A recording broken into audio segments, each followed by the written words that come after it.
गौरी गणपतीचं आगमन होणार आहे आणि ऐन सणासुदीच्या काळामध्ये सध्याला भाजीपाल्याचे भाव मोठ्या प्रमाणात वाढलेले आहेत। सध्याला दुपटीने भाजीपाल्यांचे भाव वाढल्याचे चित्र दिसून येत आहे। आज आपण छत्रपती संभाजीनगर शहरातील भाजी मंडी या ठिकाणी आलेलो आहोत। या ठिकाणी देखील भाज्यांच्या भावामध्ये मोठ्या प्रमाणात वाढ ही झालेली आहे। भाव वाढ झाल्यामुळे सध्याला ग्राहक देखील कमी झालेले आहेत। सध्याला भाजीपाल्यांचे दर काय आहेत, हे भाव किती दिवस राहणार आहेत आणि नेमकं यामागची काय कारण आहेत हेच आपण जाणून घेणार आहोत। माझं नाव सागर पुंड। आता अवघ्या 2 दिवसावरच गौरी गणपतीचं आगमन आपल्या शहरामध्ये प्रत्येक घरामध्ये होणारच आहे। त्यासाठी आपल्याला गणपतीच्या आगमनाच्या दिवशी 21 भाज्यांचा नैवेद्य लागतो आणि त्यानंतर गौरीचं आगमन होतं 2 दिवसानंतर, त्यानंतर 16 भाज्यांचा नैवेद्य गौरीला लागतो। अशा प्रकारचे 16 आणि 21 अशा भाज्या या येणाऱ्या 1-2 दिवसात प्रत्येक ग्राहकाला म्हणजे प्रत्येक घरात होणारच आहे। त्याच्यासाठी प्रत्येक ग्राहकांची मागणी वाढलेली आहे आणि गेल्या आठवड्यामध्ये झालेल्या पावसामुळे भाजीपाल्यांचं भरपूर प्रमाणात नुकसान झालेलं आहे। पालेभाज्यांची जर परिस्थिती बघितली तर बघा, गेल्या 15 दिवसापूर्वीचे रेट आणि आताच्या रेटमध्ये दुपटी तिपटीनं फरक पडलेला आहे। गेल्या 15 दिवसापूर्वी मेथीची भाजी, पालकाची भाजी, कोथिंबीरची गड्डी हे 10 ते 15 रुपयाच्या आत होती। आता तीच गड्डी 30 ते 40 रुपयापर्यंत गेलेली आहे। कोथिंबीरीचा भेळा 80 ते 100 रुपयापर्यंत गेलेला आहे। त्याचप्रमाणे आता लसूणची सुद्धा आवक मार्केटमध्ये कमी आहे। लसूण आता 400 ते 500 रुपये किलोच्या घरात गेलेला आहे।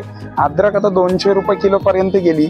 लिंबू बघा, या दिवसामध्ये 20 ते 25 रुपये किलो प्रमाणे दरवर्षी विकले जातात, पण या वर्षी पावसामुळे लिंबाचं इतकं नुकसान झालेलं आहे, अक्षरशः लिंबूला डाग पडून आणि सडायला लागलेत। लिंबूचे रेट सुद्धा आता 200 ते 250 रुपये किलोच्या घरात गेलेले आहे। म्हणजे एकंदर जर परिस्थिती बघितली आपण मार्केटमध्ये तर भाजीपाल्याचे रेट डायरेक्ट दुपटीनं वाढलेले आहे। त्याच्यामुळे ते ग्राहकांना याचा त्रास सहन करावा लागतो। आता बघा, 16 भाज्या 1-2 दिवसात ग्राहकांना लागणारच आहे। 16 भाज्यांचे भाव सुद्धा 100 ते 120 रुपये किलो प्रमाणे 16 भाजी विकली जाईल असा एक आमचा अंदाज आहे। कारण की आताची जी परिस्थिती बघता मार्केटमध्ये ग्राहक अजिबात नाहीये आणि साधारणतः 15 दिवस हे भाव असेच राहतील अशी एक अपेक्षा आहे, अशी आशा आहे। कारण की आवकच कमी झालेली आहे आणि भाजीपाला तर प्रत्येक ग्राहकांना प्रत्येक घरात लागणारच आहे। त्याच्यामुळे त्याची मागणी वाढलेली आहे आणि मालाची आवक कमी आहे। या कारणास्तव भाजीपाल्यांचे कमीत कमी 15 दिवस तरी रेट स्थिर असतील असेच, असं एक अंदाज आहे। मी अश्विनी वैभव तांबोळी। आता सणवार आलेले आहेत आणि भाज्यांची भाव खूप वाढलेले आहेत आणि आता सगळं बजेट कोलमडलेलं आहे। आता सणावारांना भाजी घ्यावी, कसं घ्यावी, काय नाही हे प्रश्न पडलेला आहे। तर सध्या लिंबाचे भाव पण खूप वाढलेले आहेत। पहिले लिंबू स्वस्त होते पण आता लिंबाचाही भाव वाढलेला आहे। बटाटे वाढलेले आहेत, मिरची आहे, लसूण आहे, सगळ्याच भाज्यांचे भाव वाढलेले आहेत। आम्ही बरेच दिवसापासून लसूण वापरणे बंद केलेले आहे भाजीचे भाव वाढल्यामुळे आणि कोथिंबीरीचा भाव पण आता 80 रुपये प्रति जुडी झालेला आहे।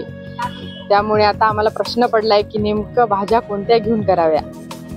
अजून काही दिवस तरी भाजीपाल्यांचे दर असेच राहण्याची शक्यता आहे आणि यामुळे सर्वसामान्यांना मात्र याचा मोठा फटका बसणार आहे। Apurva Talnikar, news 18 local, Chhatrapati Sambhajinagar.